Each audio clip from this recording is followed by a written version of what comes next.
Most Saturdays at this time, we spend an exciting half hour of adventure and action with America's public hero #1, Hopalong Cassidy. Well, even two-fisted cowboys take summer vacations when they can, and Hoppy is no exception. But Hopalong and Topper will be back with us riding the CBS air trails again 1 week from tonight, September 22nd. Get this and get it straight. Crime is a sucker's road, and those who travel it wind up in the gut of the prison of the grave. There's no other end, but they never learn. From the pen of Raymond Chandler, outstanding author of crime fiction, comes his most famous character in The Adventures of Philip Marlowe.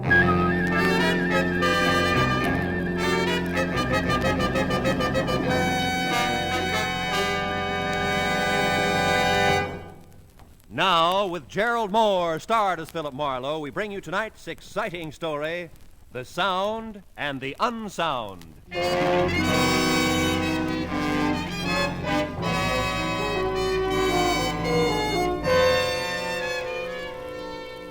You know, in my business, you get to the point where you think you've seen everything. In fact, you get there at least twice a week. This time I was sure of it. It was 10 o'clock at night, and stretched across my apartment door was the settee that customarily covered the frayed carpet about 10 paces down the hall. And stretched across the settee was a sturdy female in her twilight years. She was sound asleep. Hey, lady. Hey, lady, come alive. Huh? Madam, you're sleeping in my doorway. Oh, evening, Mr. Marlowe. Yeah. Well, I must have dozed off. What time is it? About 10. May I ask, what's the idea? 10 o'clock, you don't say. Yeah. Well, I wouldn't have slept, I don't suppose, except the light's bad in this hall. Not fit for reading, Mr. Marlowe. Yeah, well, I'll speak to the landlady. Now, Well, I guess I'd better put this settee back where it belongs. I hauled it up to your door so I wouldn't miss you. I can haul it back just fine. Yeah, I know, but you... There.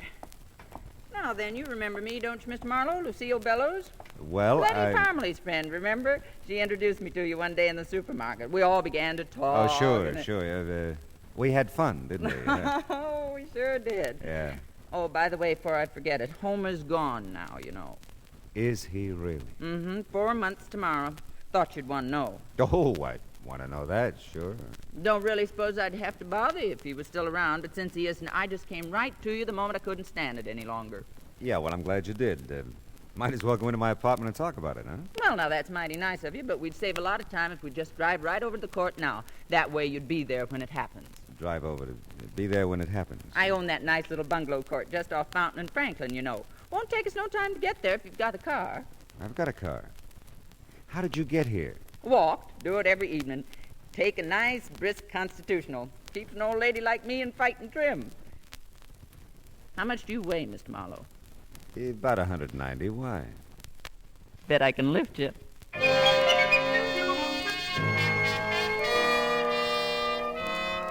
It just seemed smarter all the way around to drive Lucille Bellows back to our nice little bungalow court.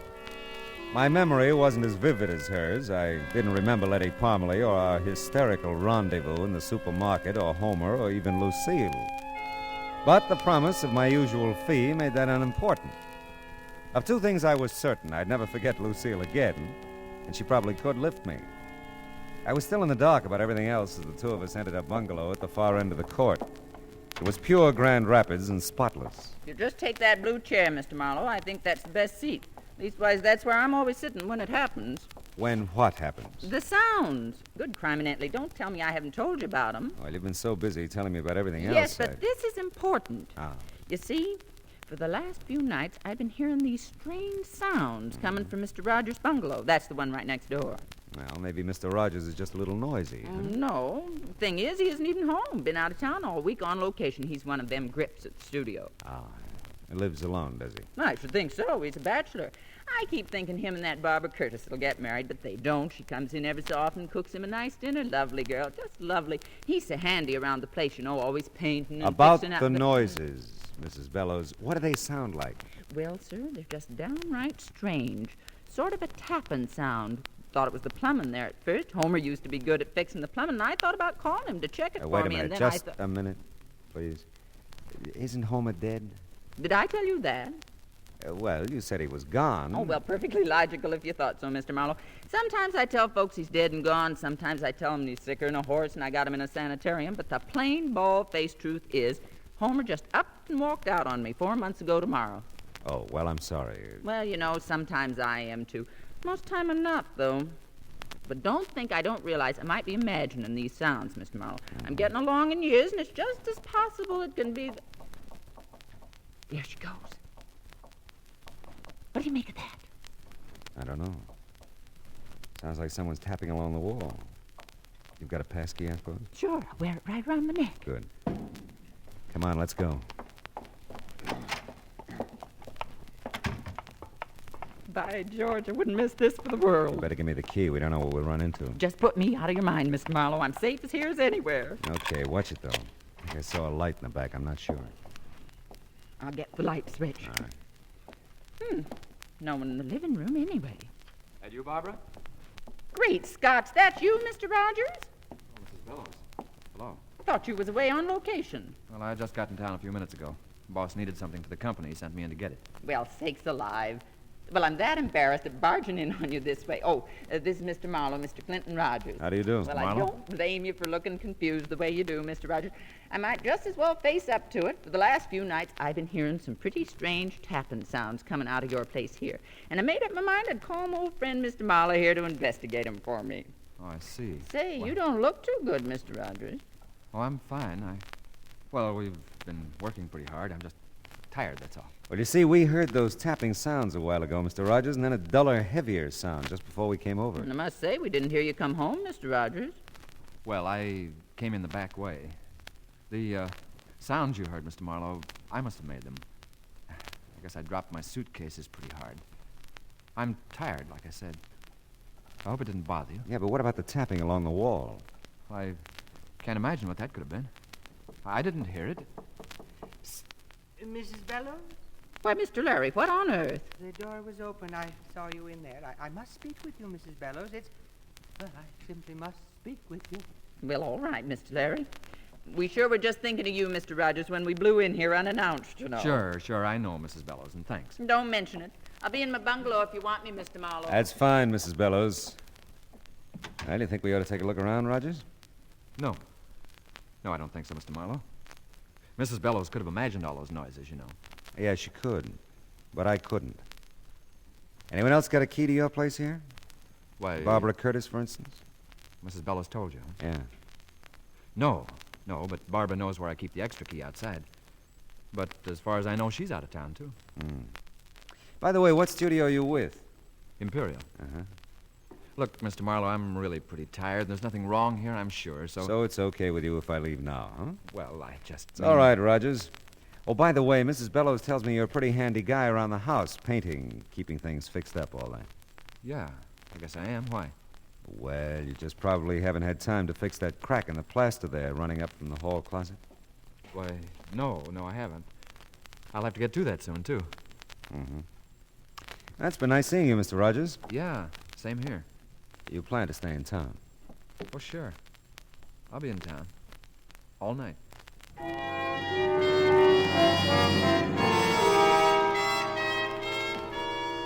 There was something eating at Clinton, Rogers, something pressing, but he wasn't talking about it, not to me anyway. I knew one thing, he'd never seen that crack in the plaster until I pointed it out to him. It was on the wall next to Lucille Bellows' bungalow, and it was the kind of crack that could be made if someone tapped along the wall looking for something. So much for deduction. I went back to check in and out with Lucille. I'm just real sorry, Mr. Marlowe. Maybe it's all been over nothing at all. Well, Mr. Rogers will be home all night, so if you hear anything, just pound on his wall. Well, if he's going to be here, I'll feel better. I really will. Say, how about your friend who called you out of Mr. Rogers' bungalow a while back? Mr. Larry? Yeah. Well, now, he's a nice soul. Not the protective sort a woman usually sets her cap for, but Lord Almighty, I'm strong as an ox, you know. Yes, I know. Of course, I don't think he makes a dime. Mr. Larry's in women's hats, you know. No, but I could have guessed. Just why I'd hold out for a man who could support me, I couldn't tell you. Well, you look as though you've done all right by yourself. Well, I have, matter of fact. Got myself quite a little nest egg. Want me to show it to you? No, I'll take your word for it. Hey, wait a minute. You don't keep any amount of money here in the house, do you? Sure, keep it in the cigar box right up in the storage part of that hall closet there. Oh, safest place in the world. Yeah, well, it's your money. Well, I guess I could take it to the bank, maybe tomorrow, if you'd feel better about it. Yeah, you do that. Oh, before I go, are all the bungalows alike? Just like. All have that storage space in the hall closet. huh? That's right. A little trap door thing at the top of the closet. It's like a little attic, you know. You can stash a lot of stuff up there if you're of a mind. Yeah, I guess you can. Well, I think I'll go now, Mrs. Bellows. Give me a call tomorrow, will you? Yes, sure will. And I'll have your pay for you then, if that's all right with you. Oh, sure. It's just fine. Good night, Mrs. Bellows. Good night, Mr. Marlowe, and a million thanks. Just a million. My pleasure, Mrs. Bellows.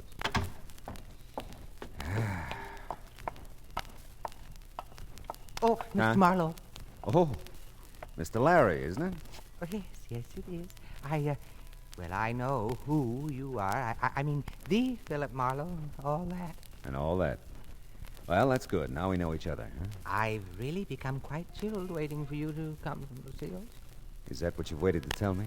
Certainly not. Confidentially, Mr. Marlowe, I know something that may interest you. Oh. Well, it's quite obvious to me that something's going on around here. Something odd, I mean. Are you closing in on a point? Because I wouldn't want you to get any more chilled. Very well, Mr. Marlowe. I'll be brief. But it just may interest you to know that I've seen Homer around here. Quite a bit in the last few days. Now, what do you make of that? I don't know. What do you make of it? Well, I don't know. I must say, I thought it would mean something to you. Yeah, well, it might mean more to Lucille. Why don't you just trot in and tell her all about it? Well, I will. I'll just do that. And I'm sure I'll never trouble you with any of my ideas again, Mr. Marlowe. Goodness. Yeah, well, Lucille's as strong as an ox. Oh, that bed's gonna look real good. Hey!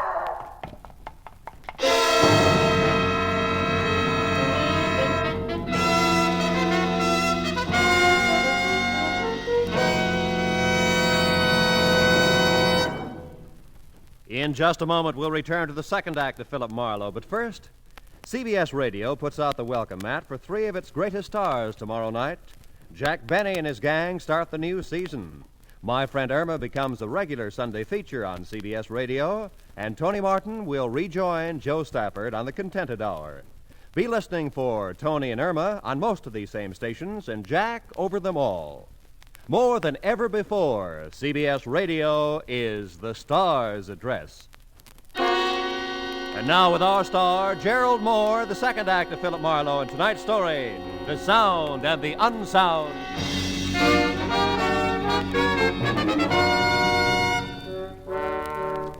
The scream was Lucille's. The shots could have been anybody's. The little bungalow court came alive as I raced back up the sidewalk to Lucille's bungalow. The lights came on in every unit except one. Clinton Rogers' bungalow was dark. Lucille bolted out of her front door to meet me.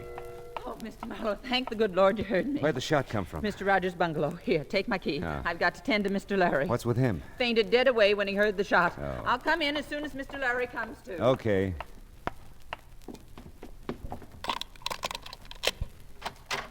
Rogers? Rogers, where are you? Hey, Rogers! Here, Huh? in the kitchen. Hey, you really caught one, didn't you? Yeah. My shoulder burns like fury. Who was it, Rogers? Let's say I did it, huh? All right, what'd you do with the gun? Ate it, of course. Oh, now, look, I'll have to call the police. It'll be a good idea if you tell me what happened. Listen, there's a bottle in the first cabinet there. Get it, will you? I need a drink. Okay. Just uncap it. I don't need any glass. Here you go. It's great. Burns, too. Everything burns. Here, have a drink. Thanks. Well, okay, Rogers, I gotta call him now. Yeah, okay. First, though, listen. Will you call the studio? Yeah, I'll call him after we get you to a hospital. I'll tell him you had an accident. No, tell him I quit. Quit? Yeah. What, look... No, don't argue. Just tell him that. Okay, it's a promise. Now... And listen. Hmm? Tell Barbara Tell Barbara to... Yeah, Rogers, tell Barbara what? Tell her to...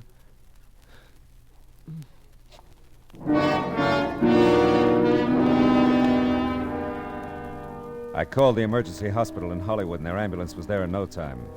So was a squat little sergeant. Lucille followed him in. I had two hunches that I was keeping to myself for the time being. One, that whoever had shot Clinton Rogers was in his bungalow when he got back from location. That they were there when Lucille and I barged in on him. And two, that they'd left by the back door after they'd plugged him. Even the sergeant could see something of interest in that back door. The screen's been cut through here, see? The way it's cut, the fella could unhook the screen door, see, and get right at the back door. Yeah, well, that's very good, Sergeant. But tell me, why do you think it was a fella who shot Rogers? Well, it could have been. You don't think it was a dame, do you? It's happened before, you know. Excuse me, gentlemen. I know you're busy finding clues and all that, but don't you think I could clean up this kitchen floor? It's a terrible mess. Don't touch nothing. Well, it seems to me that you He could... said don't touch nothing. Sergeant will let you tidy up things tomorrow. Yeah, tomorrow's soon enough. Well, all right. I think I'll go back to Mr. Larry now. He's just undone about this whole thing. I'll be in my place if you want me for anything. I'll say good night for now, anyway. Good night. Night. Well, I'm satisfied for the time being. I'll give you a lift back to the station, Sergeant. I'd like to check on Rogers at the emergency hospital on the way. Yeah, so would I. If he's in shape, I want to talk to him.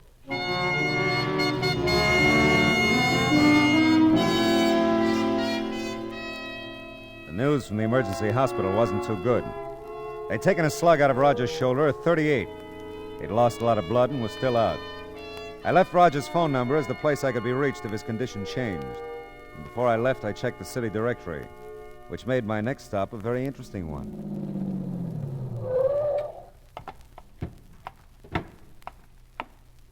Hey, the studio's closed, mister. You can't get in at this time of night.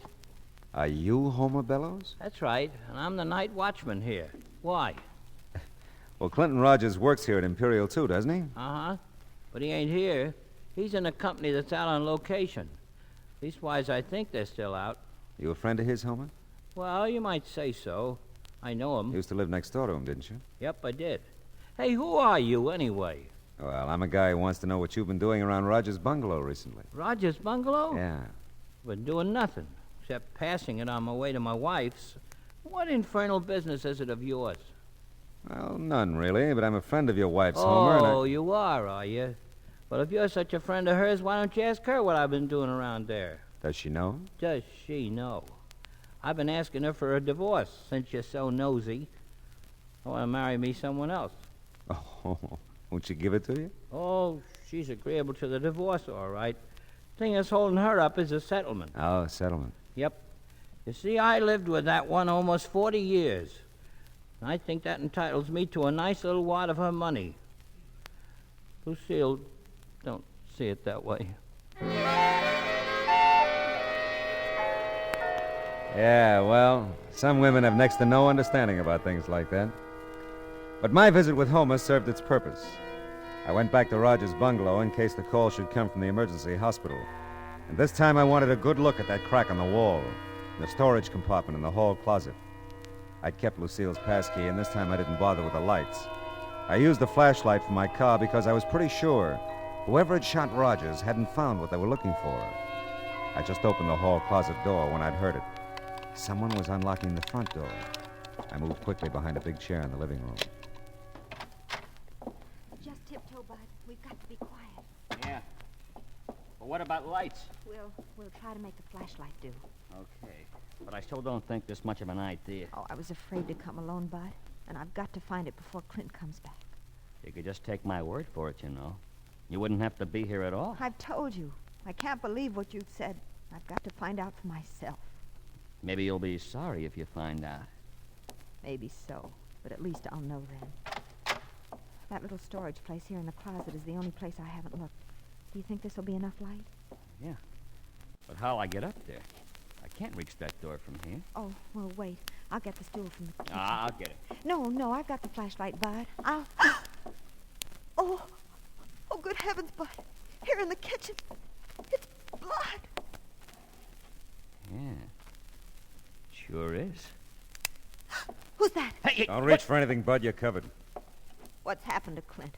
Somebody shot him. Oh, no. He's not dead yet, Miss Curtis. You know my name? Yeah, he mentioned you. I'm Philip Marlowe. Mrs. Bellows called me in on this. Oh, Why don't you put the gun down, mister? I will when I find out a few things. where is Clint? I want to go there. Police took him to the emergency hospital. Police, but Yeah, they're going to call me here and tell me how he is. He was still out when I left a while ago. come on, Bud. You've got to take me there. Why, yeah, Barbara, sure. Yeah, not yet, kids. Not till you two tell me what you came to find here tonight. And the other nights you've been here. Other nights. You said a while ago you'd looked every place but the hall closet. But I've never been here at night, not without Clint. Don't talk to him, Barbara. You don't have to. I won't. Mr. Marlowe, you can't keep us here. I have to go to Clint. I have to be with him. I'll get that. And don't forget you're still covered, Buster. Yes? Marlowe, Yes, Sergeant. How's Rogers? he's over the hump okay. They gave him a sedative a while ago. He's out like a light, but he's gonna be all right. I see. Did he say anything? Were you able to talk to him? I was able, but he wasn't. Sort of delirious, I guess. Mumbled something about Barbara. And then just after they gave him the shot, he said over and over, "Don't be a fool, Bud. Don't do it, Bud." He did, huh? Well, that's something. Is it? Sure is. Thanks, Sergeant. I'll call you back. What did they say about Clint? Well, it looks like we're looking for a murderer now. Oh, no. Take it easy, honey. We had one break, though. Clint! It'll interest you, Bud. Will it? The police know who shot him. Clint told them. Bud! What are you doing? Just protecting myself, Barbara. You want to use that gun now, Marlowe? I'm keeping her right here in front of me. Yeah, I see. I thought you'd have a .38, Bud. That kind of clinches it, doesn't it? Not yet, it doesn't. Bud, please, don't. Stand still and shut up. Drop your gun, Marlowe. Let her go, kid, and we'll talk about this. She won't get hurt unless you hurt her. Drop your gun. Bud, someone's coming. Mr. Marlowe. Look out, you two! Mr. Marlowe. Oh, my. Thanks for the souvenir, Bud. Oh, my goodness. Good work, Mr. Marlowe. Barbara, honey, are you all right? Yes, I'm all right, Mrs. Bell. How about that, Mr. Larry? Coming in when you did, you're nothing but a bloody hero. Oh, my. I feel so. Good Lord, there he goes again.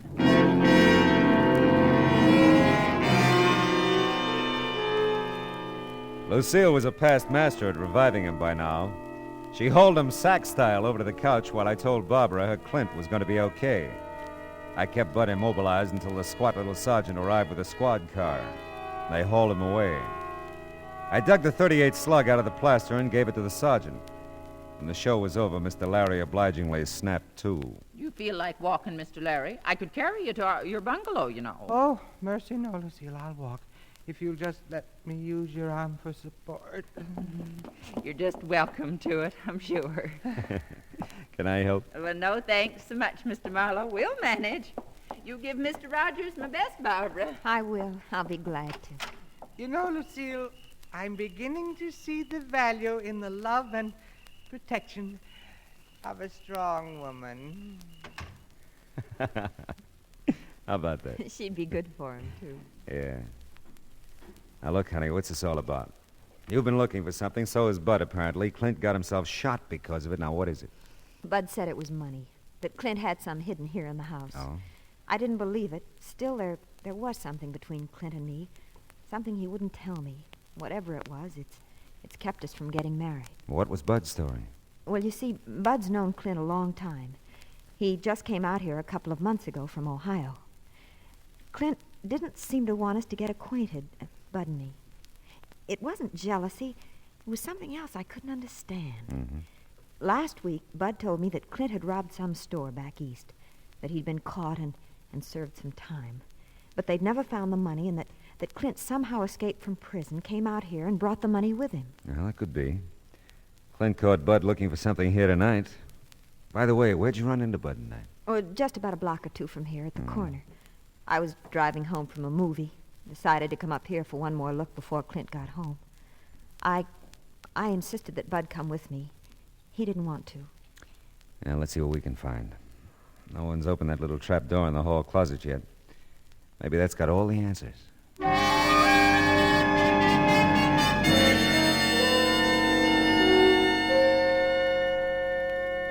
Why, it's a strong box, isn't it? Yeah, it's not very heavy, though. Yeah. There. Let's see now. No money at all. A couple of war bonds made out to Clinton Rogers and/or Thomas Rogers. Clint said he didn't have any family. Hey, look. Here's an envelope with your name on it. Oh, for Barbara Curtis to be opened in case of my death. I don't know what to do. Well, don't look at me, honey. I can't decide for you. You will go with me when I tell him, though, won't you? Sure I will. Let's see. My darling, this newspaper clipping will tell you why I couldn't marry you. When you read it, you'll see why. I love you, Clint. I'm afraid to read the clipping, Mr. Marlowe. Let me see it. Not pretty, honey, but it isn't about Clint. But then who? It's about Thomas Rogers, who at the age of 16 murdered his father and mother. The story says he escaped from the Ohio Asylum for the Insane in June of this year. Officials think he may attempt to contact his brother Clinton in California. And Bud is... Yeah, it's his picture with the story. Oh, Clint, poor Clint. What a horrible, horrible thing for him to live with. Yeah. But, honey, Mr. Larry said it a little while ago. The love and protection of a strong woman. Clint has it, Mr. Marlowe. I've never been so strong or so protective, and I've never loved so much.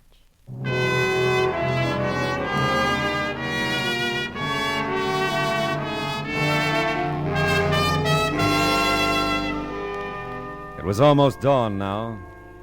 I drove Barbara over to the hospital in Clint. We didn't say anything. There wasn't anything to say. Nice girl, that Barbara. All woman. You know, I never could understand the guys who pronounce woman as wool man. What would we be without 'em, huh? Oh, they have their faults, but what would they be without 'em? Yeah, truly it's been said, there's nothing like a dame. Wonder what Rita's doing tonight.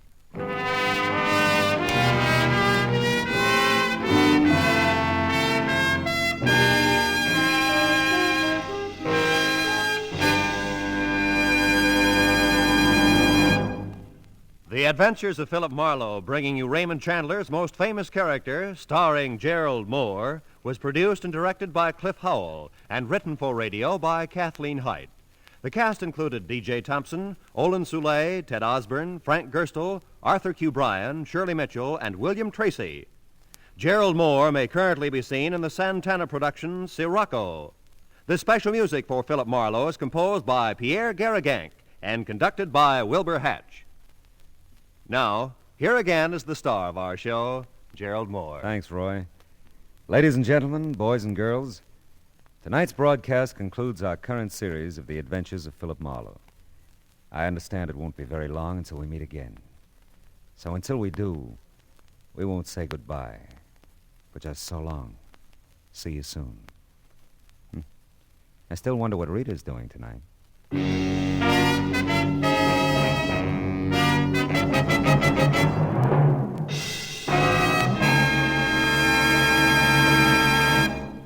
Lovable, Laughable My Friend Irma, starring blonde Marie Wilson, is back on CBS Radio Sunday evenings now.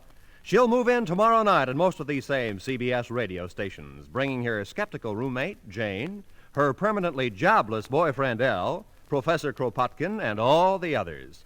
Be listening for My Friend Irma tomorrow night, won't you? That address again? Why, sure. CBS, the star's address, where you always hear the best at CBS, the star's address, CBS. Stay tuned now for Gangbusters, which follows immediately over most of these same CBS stations. And remember, Steve Allen is here with songs for sale every Saturday on CBS Radio. Roy Rowan speaking. This is the CBS Radio Network.